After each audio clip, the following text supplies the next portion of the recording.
आता बघा आपल्याला बिझनेस करण्यासाठी काय काय लागतं. तर बिझनेस करण्यासाठी आपलं तरुण मंडळ सगळे म्हणजे तरुण मुलं मुली बाहेर पडतात. आपले मराठी समाज बाहेर पडतोय.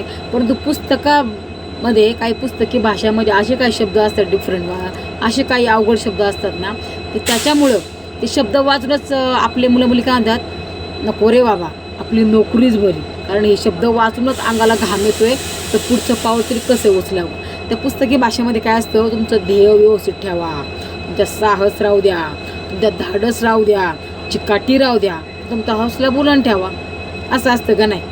परंतु हे असं होता कामा नये. पुस्तकी भाषेमध्ये जरी शुद्ध भाषेत लिहिलेलं असलं त्याची आपल्याला काही गरज नाही, हे तुम्ही लक्षात ठेवा.